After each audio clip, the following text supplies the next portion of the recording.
Am I live?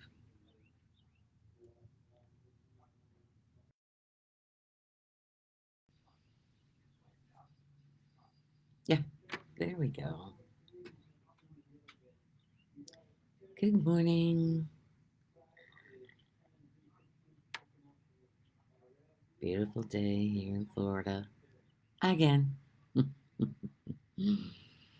hmm.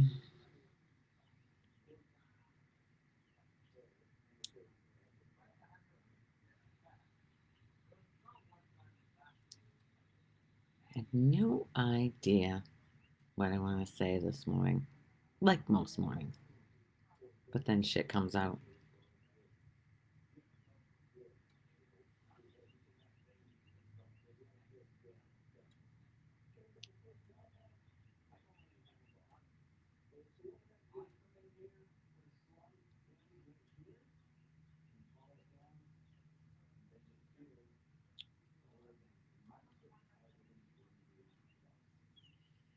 Do you ever sit still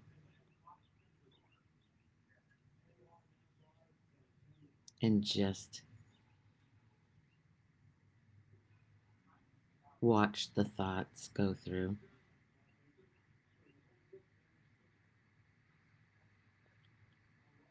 Hello, whoever's here. Do you ever just sit and watch them and see the feelings they create in your body?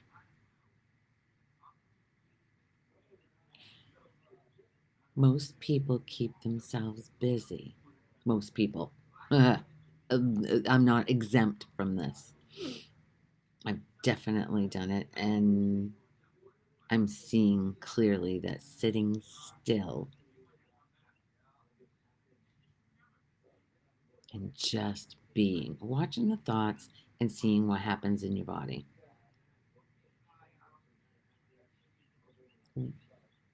When, gosh, it's hard to translate what happens. But yesterday, being at the beach with all day with my sister-in-law and her significant other and my niece and the kids, being in the moment, enjoying the beach, enjoying, you're not in the thoughts. You're not, or they're running underneath, but they're not focused on. Focused on. They're not focused on. So you're able to just enjoy the moment because you're not focused on those negative thoughts, beliefs about you that aren't true.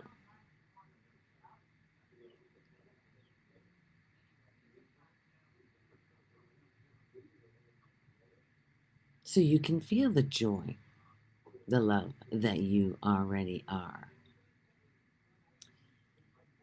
When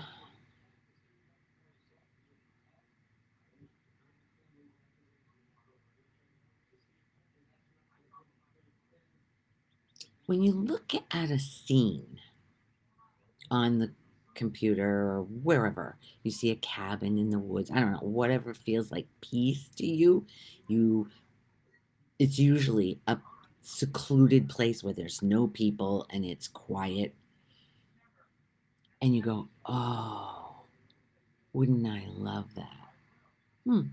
Would you? I invite you to actually contemplate if you really would love to be where it's quiet. Especially if you're a person that needs to be busy or TV or occupy, your mind needs to be occupied with something. Sitting quietly with your thoughts is not an easy task because those thoughts are constantly judging you, using other people to judge you.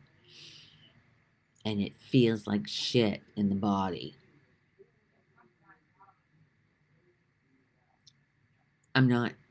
Don't take my word for it. Check it out for yourself. Because all of that's running underneath subconsciously is what's creating the outside, what your life looks like. It's creating it.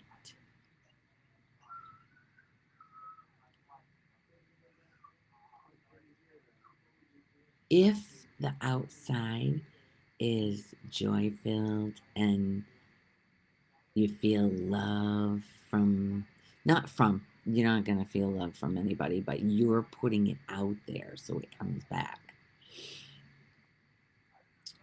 Because love, you're never going to get love from anybody.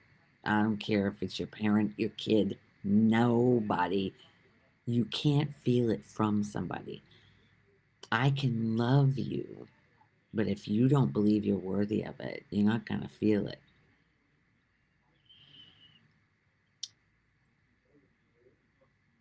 Because it's an inside job. It's what you are. That thought of I'm not good enough, something's wrong with me, I'm separate from it. I'm separate from love.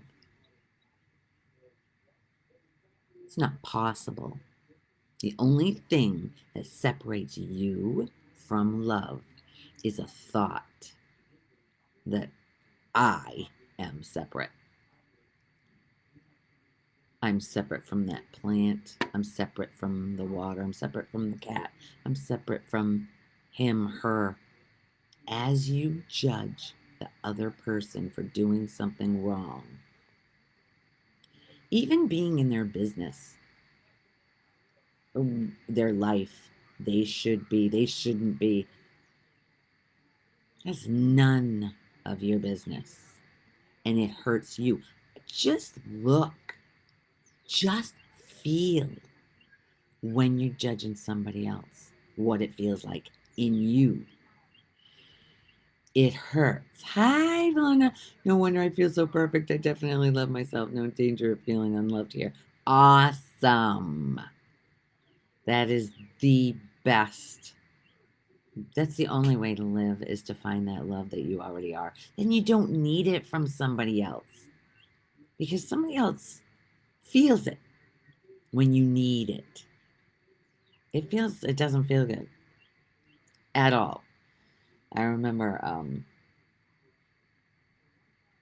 going to Spain, in my teacher, non-duality, Lisa Carnes, she said to me, gosh, it's nice being around you because you don't need anything from me.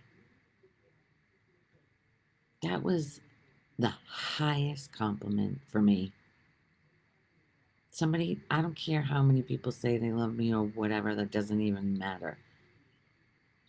I'm just glad that they're feeling the love instead of the judgment or the hate for somebody, because that's living in you. No matter what you think about somebody else, it's living in you. So if you're loving them, you're feeling love. If you're hating them, you're feeling hate. But the highest compliment is, you don't need something from me. Oh my God. You don't need me to be any other way than I already am. And this makes me think about Peter. Because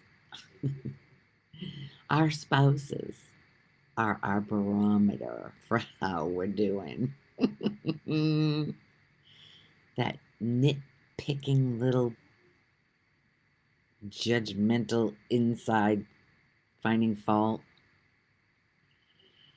Our spouses, the minute you find fault with your spouse, there's where you can see you're hurting yourself. When you are judging your partner for anything they're doing wrong, that hurts you.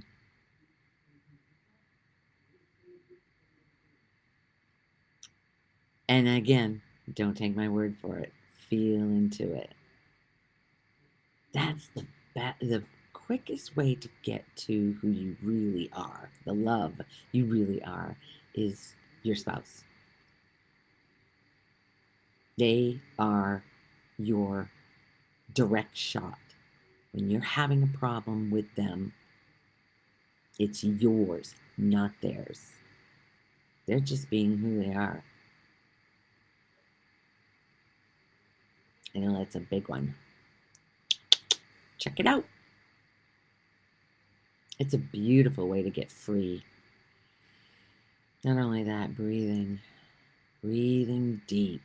Your body already knows when there's stress. There's stress. There really isn't any stress. Basically, what stress is resisting life, fighting it, instead of surrendering, letting it go, letting it be what it is, and it doesn't have to mean anything about you. God, we were something happened this past week. Peter got on the board for our condo association. He's the vice president. 25 people voted for him. The very next day, we get a call from the lady from our management company saying that hi, Cynthia, good morning, saying that we are delinquent on our dues. First we hear of it. I'm like, what? He calls me and says, what? They're saying we're delinquent. So I go back, I get all of our statements from the past year. I see every single thing. She doesn't see.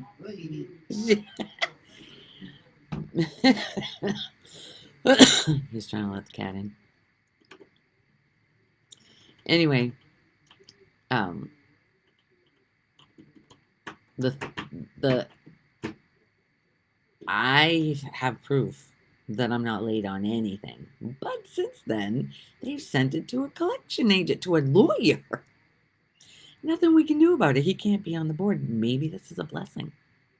Maybe this is the way, because life doesn't get it wrong. Maybe he's not supposed to be on the board. Can you imagine coming into a situation without, oh my God, what does this say about me? Because that's what he was going down. This says something about me, and anger comes out. It doesn't say anything about him. There's nothing wrong. I have the proof, but now I can't, they won't even talk to me because it's gone to a lawyer. Oh, I can't even make this shit up because it's gone to a lawyer. I never knew anything about it. This could have been cleared up directly with them with my proof.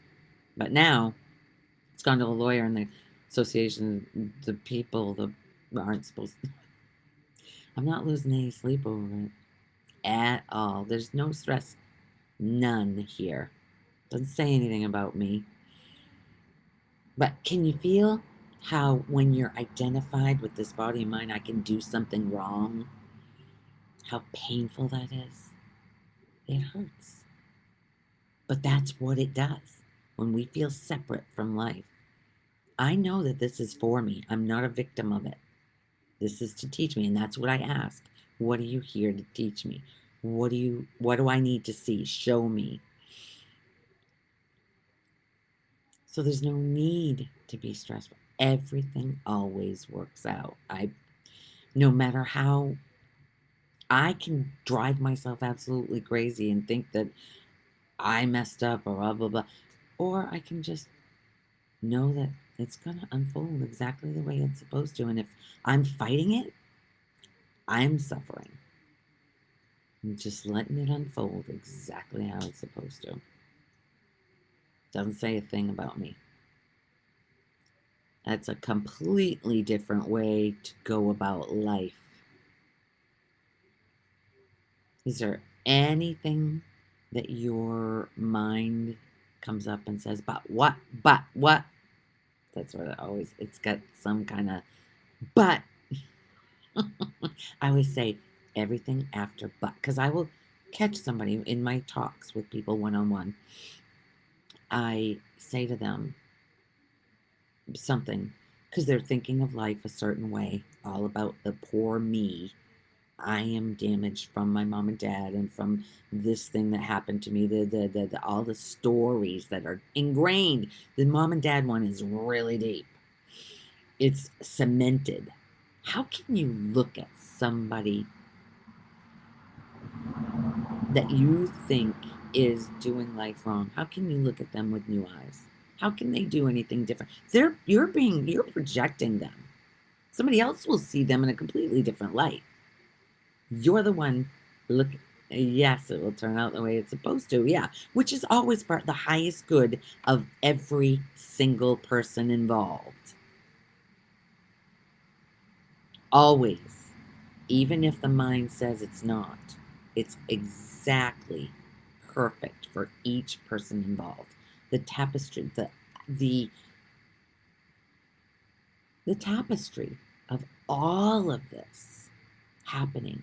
It's, I say, not a Fort Myers Beach grain of sand is out of place. And Fort Myers Beach sand is like almost like cornstarch. It's so fine.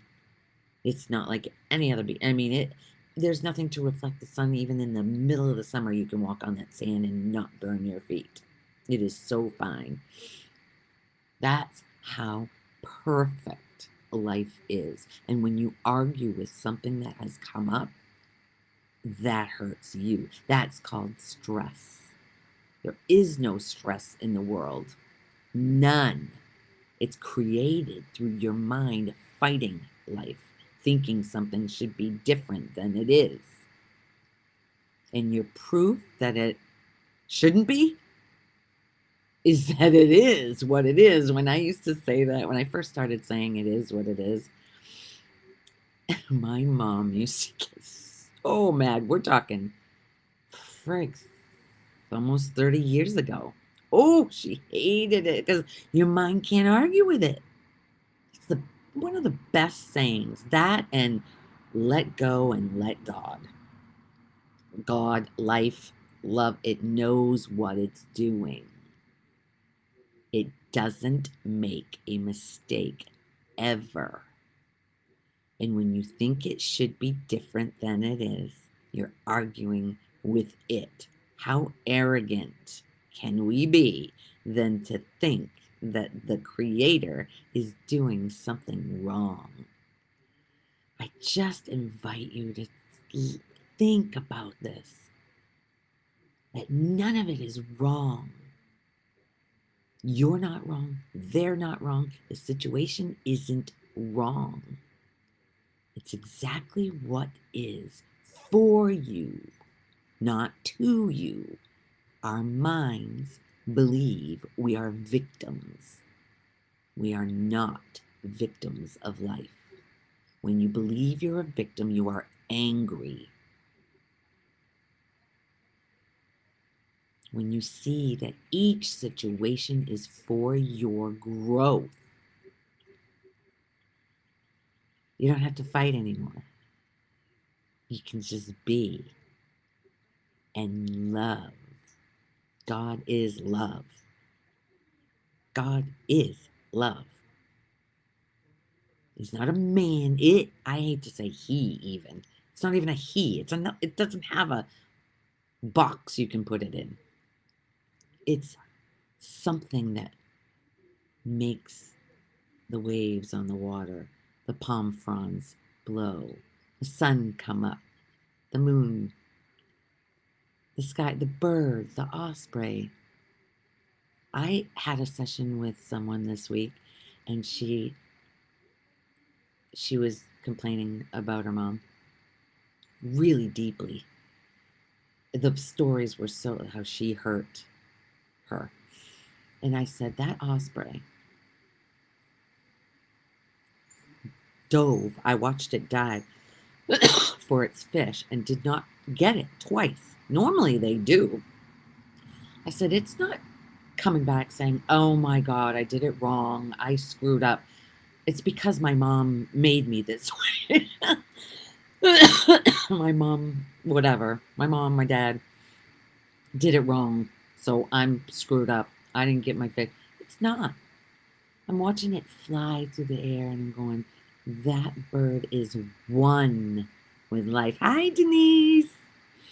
It's one with life.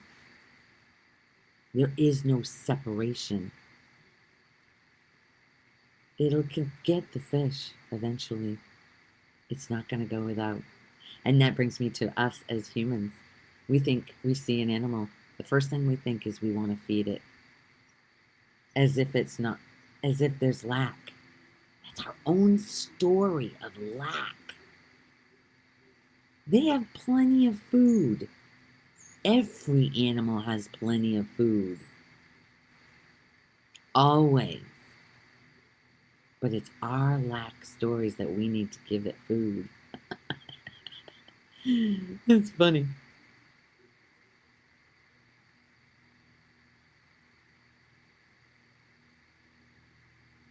I don't know. This is just the most peaceful, beautiful. Watching the fish jump. Fish, one with life. What makes it jump? Something's chasing it underneath. That circle of life. The fish eats a fish. The osprey eats the fish. I don't know what eats the osprey, but it's a circle. It's when we believe we are these bodies and minds, we fear death. This is a trajection of birth and death, and that's not true. We aren't these bodies. We are the love that has no definition. It is never born and it does not die. This is a deep one. It's the oneness that is not separate. The one with life. The bird is one with life. So are we. We are moved by that life. I noticed a long time ago when there's uncomfortable thoughts, if you're sitting still, trying to sit still, in the beginning, and the thoughts are just going, there is a movement. The body needs to move because it's uncomfortable. The body follows mind. The thoughts come, and the body is the effect of. So that's why if you go to your feelings, if it's feeling uncomfortable, breathe and realize those thoughts that are causing that uncomfortable feeling in the body is telling you it's not true what you're thinking and believing. It's not true about you. There is no you. You can't do anything right or wrong. Credit and blame is all ego. There's just love. That's the only thing that's real is love. Everything else is illusion. Made up by your mind. A baby doesn't know that's a beautiful plant.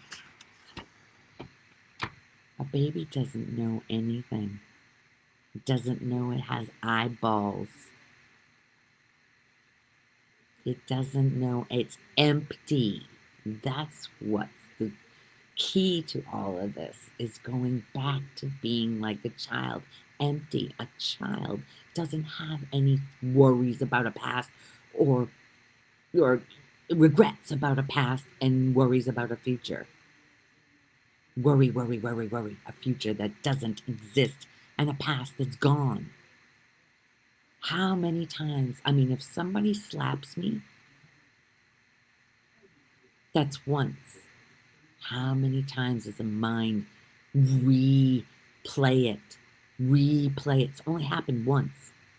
It replays it and keeps you mired in that pain and the anger towards the person that did it. It's done. And I'm not saying not to protect yourself from it happening again, if it ever does. Let it go. Holding that person in contempt keeps you believing you're this body and mind. And when you do, it hurts. This body and mind is only an illusion made up in your mind. My grandson is 9 months old in this illusion, in this dream of separation. He does not have a thought because he doesn't know anything. How pliable is a baby? There's no thought. Pliable. There's no pain in that body. There's times where it's hungry or whatever, it cries, it feels it in the moment, but there's no carrying on of somebody did something to me. It's not, it's, God, what's the word I want? Pliable, bendable, not stiff.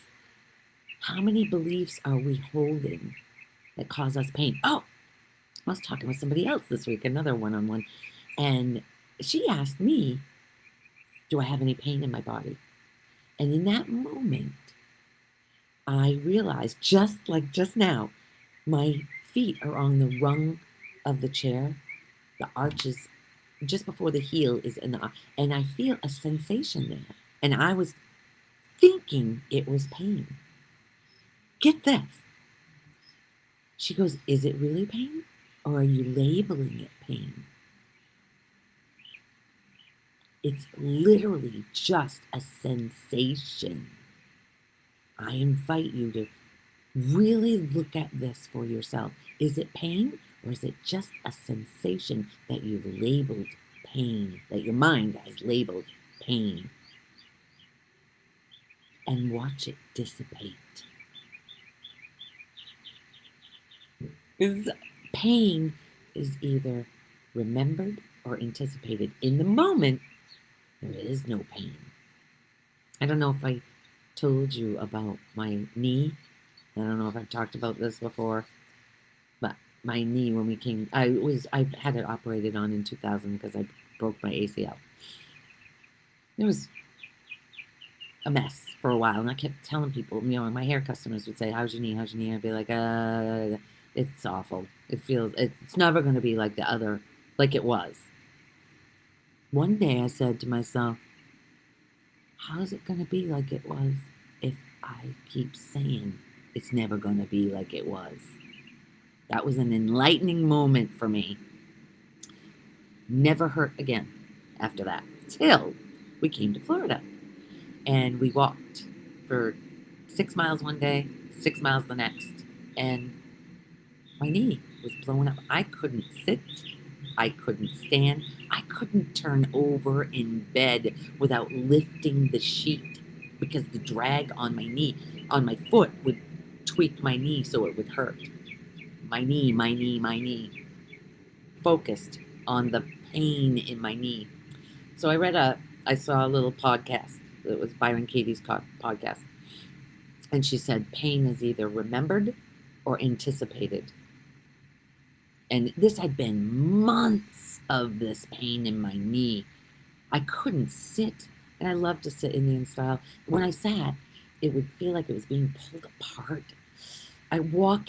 Everything just sucked. Literally turning over in bed sucked.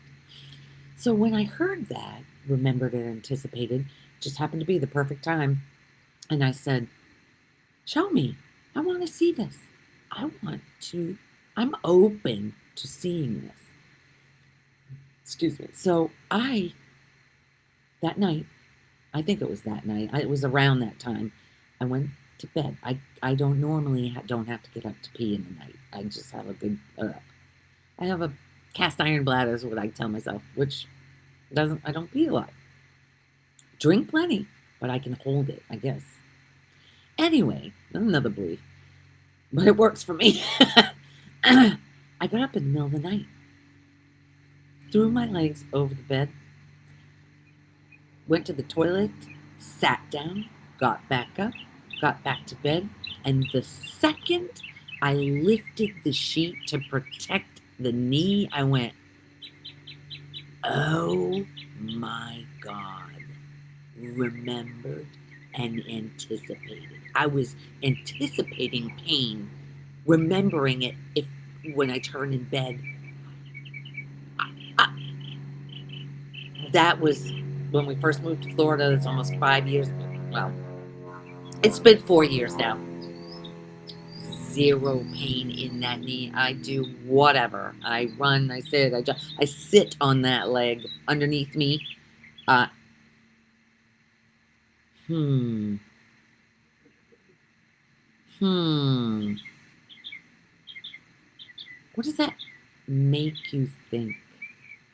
Because when I say that to some people, they say, oh, it's not in my head. They take it personally. The pain is not in my head. Yeah, it is. It is. If you're open to seeing it. If you want it gone without a pill, without a drug, try it out. Ask God, love, life, whatever you want to call it, universe, whatever's making those birds sing, making these hands, making the words come out, whatever's doing this, ask it to show you. And get still. It'll show you.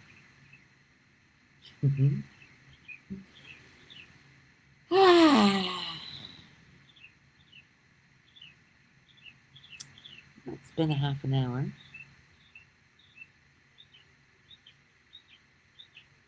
Seems like that's the end. I never know. I can say that and something else will come. I love you guys.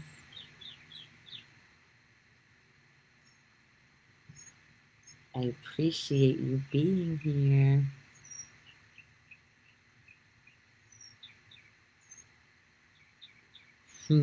All of you. I hope you have a wonderful Sunday. And if you're open, see you next week. I'd love to see if anybody has something to share. God, I wonder if I can get somebody on here. Or connect the Zoom. We can do it. We can share our experiences. Thank you, Cynthia. Right back at you, girlfriend. If you guys have any experiences, send me a message privately. I'd love to hear it. And we can get on a call and talk about it. Love you guys. Mwah. Have a good week.